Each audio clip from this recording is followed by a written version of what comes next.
Okay, anesthesia is serious, and almost everywhere in the world, if you get anesthesia for major abdominal surgery, they give you a gas to breathe as part of the anesthesia.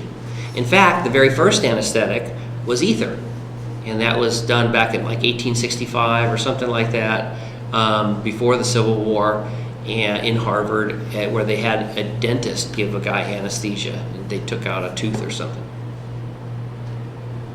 Since that time, almost every anesthesia that's done around the world uses this gas type of anesthesia. Now, we don't use ether anymore because it tends to explode. But the gas anesthetics are great because right now they're cheap, they're very effective, but they have two disadvantages. One is very unpleasant and one is dangerous. Almost one person out of every three who has a gas anesthetic will wake up with severe nausea and vomiting. And it's no fun. Tremendously nauseated, retching after surgery, and that's no fun. The other thing about gas anesthetic is they are a chemical which is fat soluble. You know, like when you're making Italian dressing with oil and vinegar, oil and water don't mix. You can see them in the bottle. Well, gas anesthetics are oil type drugs, that is, they're lipophilic or fat soluble. And so when you breathe them, some of them dissolve in the fat. So then when you turn off the gas, you wake up very quickly, which is good, but you may have enough fat stored gas so it can creep back into the bloodstream and actually act as a sedative that's unexpected. And then you might be in the recovery room. The gas might come back into your bloodstream enough so that with pain medicine and other things, all of a sudden you stop breathing.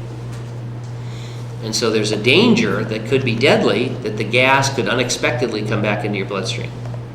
Now that's uncommon, but especially if you're overweight and then you have abdominal surgery and then you need pain medicine, that combination can be a dangerous combination, especially if you come to us already with lung disease like sleep apnea and breathing on a breathing machine.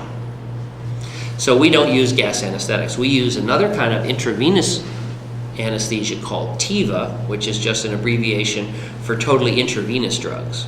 And the intravenous drugs do not cause nausea and are not lipophilic or fat soluble, so the risk of respiratory depression is decreased. Sounds good so far.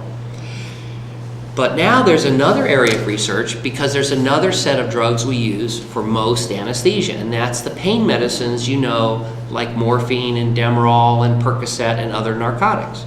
And narcotics, like the gas anesthetics, have two side effects. Guess what they are? One, nausea and vomiting. So if you get narcotics, right, you can have nausea and vomiting, which we don't want.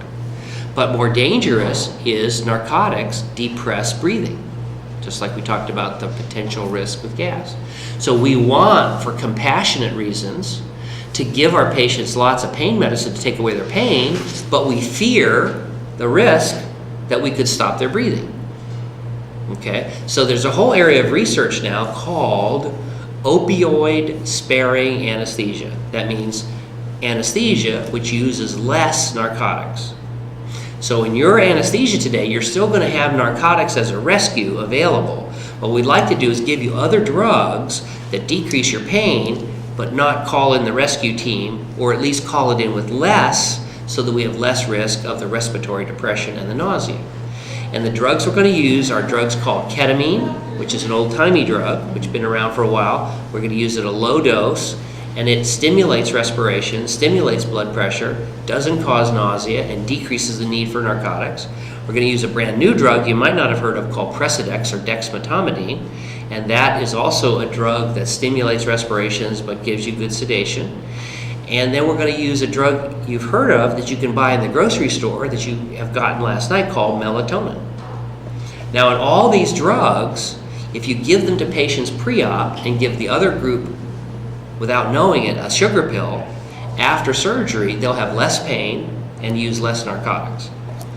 So today, you're going to get the therapy that we talked about called opioid-sparing anesthesia, and we're going to use ketamine, dexmedetomidine, and melatonin, and a couple of other drugs, all designed to decrease your pain without decreasing your breathing and without causing nausea. And that's why I think you saw yesterday all those patients who had surgery, not one of them said they had any problem with anesthesia. Okay.